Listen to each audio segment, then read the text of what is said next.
दोस्तों, एक टॉपिक है क्लास 11th का जिसका नाम है कॉम्प्लेक्स नंबर। तो डिस्कस करते हैं उसके बारे में।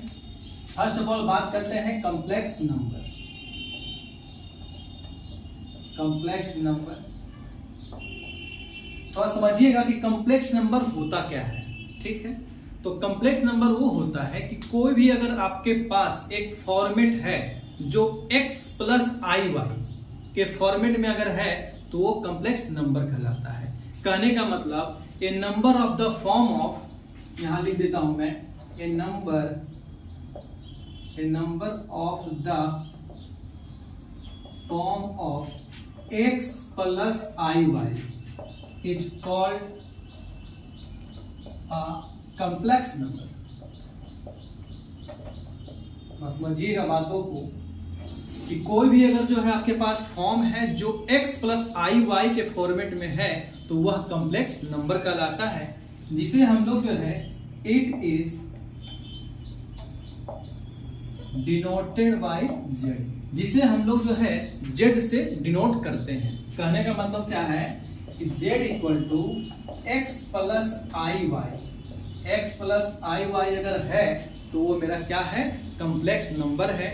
जहां पे क्या होता है कि x और y जो होते हैं ना वो रियल नंबर होते हैं। x and y is a real number. बात समझ में आ रही है?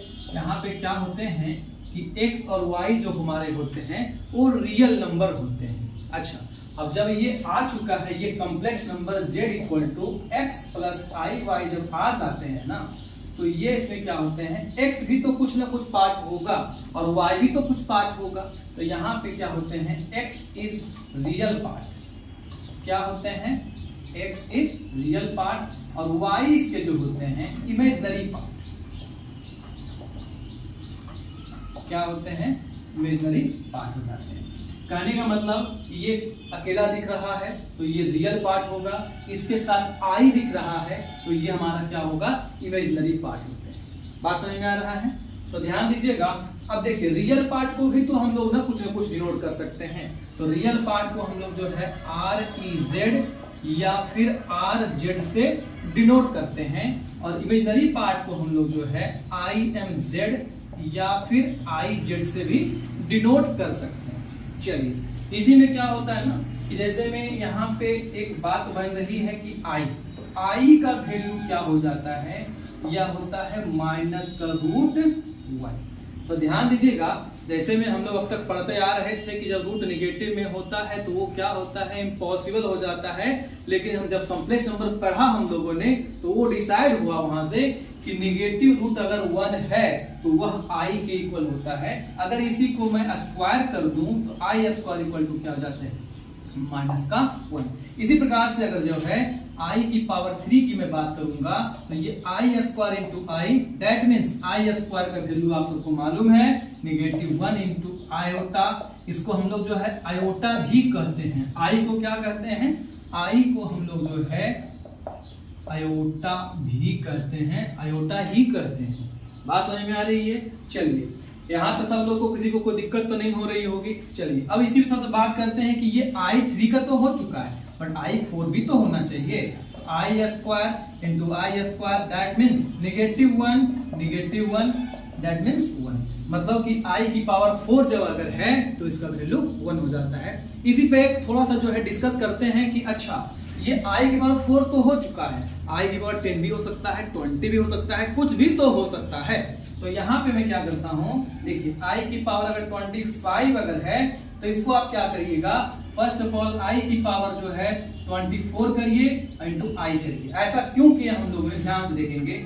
i की स्क्वायर की पावर 12 तो हो सकती है ना यहाँ पे, फिर आयोटा, और हम सबको मालूम है कि आई स्क्वायर का वैल्यू कितना होता है, माइनस का 1। तो ये हो जाएगा माइनस का 1 की पावर 12 इंटू आयोटा। और आई अगर निगेटिव 1 है उसकी पावर 12 यानी कि इवेन है तो वो भी क्या हो जाता है, इवेन हो जाता है। तो ये हो जाएंगे 1 into iota, that means iota. ये इसका क्या हो जाता है, आंसर।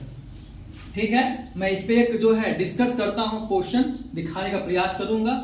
ओके, देखिए हमने जो है एक क्वेश्चन लिया है आयोटा स्क्वायर प्लस आयोटा की पावर 4 प्लस आयोटा की पावर 6 प्लस आयोटा की पावर 7 और divide bye 1 plus iota square plus iota की पावर 3। इसको सॉल्व करना है तो ध्यान से देखेंगे कैसे ये सॉल्व होगा। सबसे पहले अभी हम लोगों ने बताया था कि आयोटा स्क्वायर का जो वैल्यू होता है वह -1 हो जाता है, तो हमने डायरेक्ट यहाँ पे रखना है -1। और मैंने बताया था कि आयोटा की पावर 4 जो होता है वह 1 हो जाता है, तो मैंने 1 रखा है। बट आयोटा का पावर 6 को पता नहीं है, तो इसको हम लोग लिख सकते हैं आयोटा की पावर 2 की पावर 3, क्योंकि पावर का पावर मल्टीपल हो जाता है, प्लस आयोटा स्क्वायर की पावर 3 इंटू आयोटा, ये पावर 6 हो जा रहे हैं और मल्टीप्लाई आयोटा तो पावर 7 हो जाते हैं। चलिए अब डिवाइड करता हूं मैं 1, ये है, और आयोटा स्क्वायर का जो वैल्यू होता है वो कितना होता है -1। चलिए -1 लगाया हम लोगों ने। अब जो है आयोटा क्यूब, अभी ने बताया था मैंने कि आयोटा क्यूब जो होते हैं वो हमारे होते हैं माइनस का आयोटा। कैसे? Iota square into iota -1 into iota, that means minus का आयोटा। ये हमारे हो जा रहे हैं, रख दिया हम लोगों ने। अब थोड़ा ध्यान दीजिएगा, ये निगेटिव पॉजिटिव कैंसिल आउट हो जा रहे हैं, ये भी कैंसिल आउट हो जा रहे हैं। आयोटा स्क्वायर कहने का मतलब जो है -1 की पावर 3 और आयोटा स्क्वायर -1 की power 3 into iota divide by minus का आयोटा।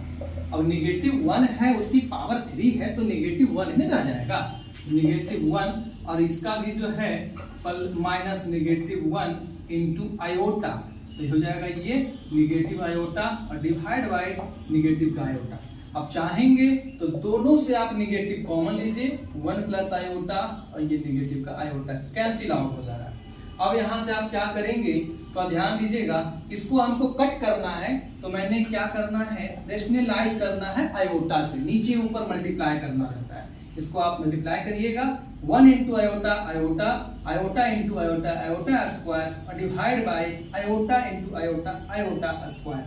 अब यहाँ से आप क्या करेंगे, ध्यान दीजिएगा, आई तो रह जाता है, आयोटा स्क्वायर का जो वैल्यू होता है वह -1 और आयोटा स्क्वायर का वैल्यू -1। अब ये अगर मैं मल्टीप्लाई ऊपर कर दूं तो ये क्या हो जाएंगे, ये हो जाएंगे 1 माइनस आयोटा। अब नीचे तो हट न जाएगा, क्यों? क्योंकि यहाँ निगेटिव ने कॉमन लिया था, -1 कैंसिल आउट, यानी कि 1 माइनस आयोटा, यही इसके क्या हो जाएंगे, आंसर हो जाएंगे। सब नोट करिए, एक और हम लोग डिस्कस करते हैं क्वेश्चन। चलिए एक नया क्वेश्चन लेके आए हैं। ये हमारा दिया हुआ है i की पावर n प्लस 100, i का पावर n प्लस 50, i की पावर n प्लस 48 और i की पावर n प्लस 46। अच्छा, ये तो सबको मालूम होना चाहिए, a का पावर m प्लस n है, इसका मतलब a का पावर m इंटू a का पावर n रह जाता है। जब बेस सेम रहते हैं और पावर ऐड में है, इसका मतलब क्या है, दोनों जो है हमारा मल्टीपल में हुआ होगा, या फिर दोनों का बेस सेम है और दोनों मल्टीपल में है, तो उसके पावर जो होते हैं वो ऐड हो जाते हैं। यहाँ पे ऐड दिया हुआ ऑलरेडी है, तो इसको मुझको अलग करना होगा, i की पावर n, i की पावर 100, i की पावर n, i की पावर 50, i की पावर n, i की पावर 48 प्लस में हो जाएगा i की पावर n और i की पावर 46। देख पा रहे होंगे यहाँ भी सेम, यहाँ पे i की पावर n तीनों में सेम है, तो उसको मुझको कॉमन कर लेना है, तो हो जाएंगे i की पावर n कॉमन लेंगे आप, i की पावर 100, i की पावर 50, i की पावर 48, i की पावर 46। चलिए तो i की पावर n यहाँ पे है, इसको आप सेट करिए, i स्क्वायर का पावर 50 हो जाएगा क्या, और यहाँ पे i स्क्वायर का पावर 25 हो जाएंगे, i के स्क्वायर की पावर 24 हो जाएंगे, i की पावर 2 की पावर 23 हो जाएंगे। ठीक है, तो यहाँ पे हो जाएंगे i की पावर n, ये आप -1 का पावर 50, -1 का पावर 25, -1 की पावर 24, -1 की पावर 23।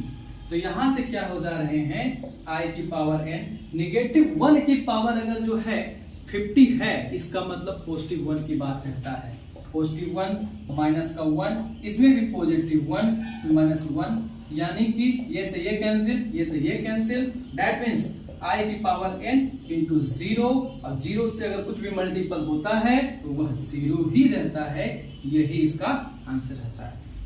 ओके, किसी को कोई दिक्कत तो नहीं? चलिए थैंक यू, बाकी मिलते हैं अगली क्लास में।